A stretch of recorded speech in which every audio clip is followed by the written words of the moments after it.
And now, for doing that, people are calling me Baba Go Slow. When I was going fast, I too was arrested. Why should I go fast again? So I'm going slow. But whatever the case, I will not stop pointing fingers to those who have illegally taken or abused trust by taking money from the trust given to them by the system in the country. Fighting corruption, yes, we are slow because the system is slow. It's not Baba that is slow, it's the system that is slow. When I came to the refugee system, it was not, I got in trouble. So I'm going by this system. And I hope we will all make it. The candidate of the PDP is taking on the APC candidate and the president. It's on a major cardinal point of the ruling party's campaign, anti-corruption war. The PDP is saying the president is not a man of integrity as the party is professing. The APC has hit back. That look, the system is slow, but if the system were to be perfect, that the PDP candidate would be in jail by now. Hear what the APC had said. The Alhaji Atiku Abubakar latest adventure in trying to stand shoulder to shoulder in matters of integrity with President Buhari is a political suicide mission from which we thought his handlers would have tried to steer him away, but alas, they have decided to test the waters. Well, let's hear what the PDP has also to say.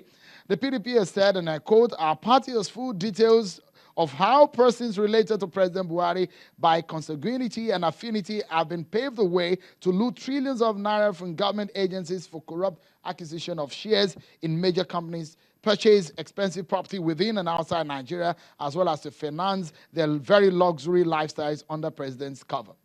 Let's get back to the conversation, everyone. Mr. Osuntokun, a former advisor to a former president and the spokesperson of the Atiku PDP Presidential Campaign Council, has been talking to us on the program. Let's get another perspective to this one. From our Abuja studio, we have joining us the media advisor to the president, Mr. Femi Adesina. Thank you so much, Mr. Adesina, for joining us on the program. You've heard they are testing the integrity of the president. That is what it looks like. And we have invited you to respond to some of the allegations made by the PDP. And they're saying that you heard some of the things that Mr. Osuntokun has said about the past offices held by the president. Do you have any defense for the president tonight? No, you said, well, let me say compliments of the season to our viewers first. You said the integrity of the president was being tested. I disagree with that. The integrity is not tested at all. While delegations do not test integrity, people are just banding all sorts of allegations now. It does not amount to a test of integrity of the president.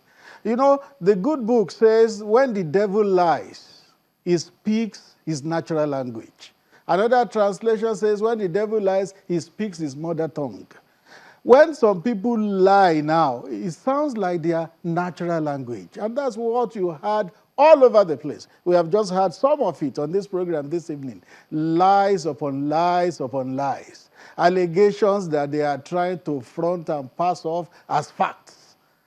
But the truth of it is that they have nothing to tell Nigerians except they try to impugn the integrity of Mr. President. And I tell them it's a losing battle. It's a complete losing battle because Nigerians have confidence in this president. They know that he's a man of integrity. So all that they are attempting to throw at the president will be just like water off the duck's back.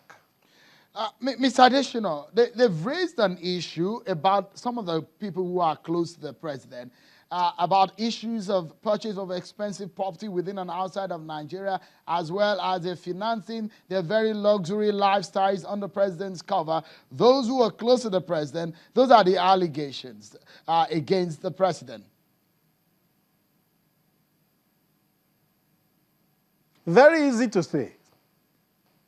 Very, very easy to allege. Did they give you a scintilla of evidence? Did they give you any evidence? And I'm sure you, as a journalist, will know that the allegation is not even worth the paper on which it is written, if they have written it down at all. They are just never tales. So are you saying that, conjectures Mr. Adesina, that they can prove. are you saying that none of the members of the family of the president or his allies, because they raised issue of the aide to the First Lady, Mr. Baba Ina, who, according to them, was arrested in September this year over accusation of receiving 2.5 billion from politicians. They also raised an issue of the governor of El-Rufai allegedly saying in 2010 that corruption in allowing 53 suitcases belonging to the president ADC's father to enter Nigeria unchecked. These are allegations. Are you going to speak to some of these issues? Those are jejune stories. Stories that are dead as a doornail, 53 suitcases, all things that have been laid to rest by those concerned. And then the matter of the ADC to the wife of the president. Rather, would you not even applaud the wife of the president for giving up the man, for turning him in when those allegations were filed against him, when those allegations were discovered? You should rather commend the wife of the president for even turning the man in. But you see, when people want to find fault, they lose reasoning, they lose senses, and they turn their facts upside down most of the time. Mr. Adesina, it's also as critical in some of the allegations raised by the PDP. Part of it is the Abdul Rashid Maina case, the sacked SGF, the monies recovered from the Ikoyi apartment. These are some of the case and points that the PDP is raising, that there are no answers to some of these issues, and perhaps there is a cover on the side of the president to some of these issues. Not at all. Not at all. Those are running matters. And the investigating agencies are at work. When they have concluded their investigations and they have a watertight case, I'm sure they will take those things before the law. It's not a matter for the presidency. You have investigating agencies, and they have come out to say they were investigating. So when they have watertight cases, the next thing is to take those people concerned before the law. React to what Mr. Osuntokun said about the reports. Two reports, he says, are indicting on the person of the president about the offices he's held. Yes. And he's had a conversation with people about allegedly how corrupt the president is. They said that the president is not a man of integrity. Those are the allegations there. Thank you. When the Muhammadu Buhari administration was overthrown in 1985 August, in the coup broadcast, there were allegations about the counter trade. And like Osuntokun has said, it was investigated. But if it was investigated and the then former head of state, Buhari, was in detention, why was he not tried?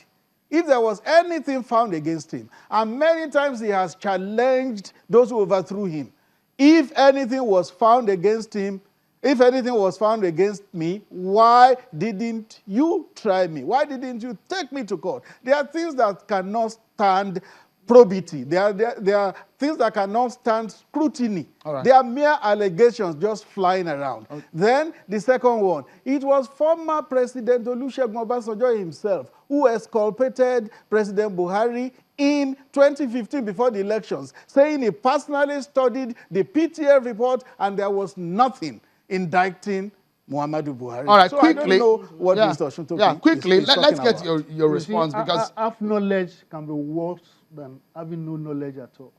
What Obasanjo said in 2015 was not an exculpation for anybody who could read what was said. Obasanjo said they discovered that there were discrepancies in the prices that were being sold. There were all sorts of, things that were not clear. And then he asked him that between me and you, he didn't say there was no corruption. He said he asked Buhari, between me and you, Muhammadu, did you benefit from it? Personally benefit. So what was the response of the president? Buhari? Yeah. Of course, he said no. But you see, this is what the spokesman is citing, and he couldn't cite it correctly. Obasanjo did that was not the exculpation. If you come up with facts and figures, and the only thing you said is that you, as a person, did you benefit from it? That's what I've said. Look, his successors and colleagues, they have been too lenient with him. What do you mean? The buck stops at his table? Is it not the chief executive? Should Obasanjo himself should he have granted him? Right. And listen, let me tell you something. All this penchant for sham righteousness that these people all over the place. Right. Look, this same president, he was addressing the National Assembly a few days ago and was making fraudulent claims. Roads that are constructed. Look how people are written about it. We're out of time. And then they will portray themselves as if they are angels. We're out of time. Sham. Mr. Adesina, in 10 seconds, your final words, please. Yes, at a time in this country this year, a supposed coalition was formed against this government. That coalition was meant to wrest power from Muhammadu Buhari. Osuntokun was the spokesman of that coalition. What happened to that coalition? Right. As the coalition endorsed somebody in PDP and the spokesman what has that got to PDP do with what we are discussing? What has that got to do with what we are discussing? Mr. Adesina, thank you for coming. Mr. Osuntokun, thank you for coming on tonight. What has that got to do with what we are discussing? We need to close because of CNN. We are out of time. Thank you so much, Mr. Osuntokun, for coming on. Well, that's our show for tonight. I wish we had more time to extend and talk more about it, but we get more time to talk maybe tomorrow. Thank you, everyone, for watching. I'm Shion Kimale. Bye-bye.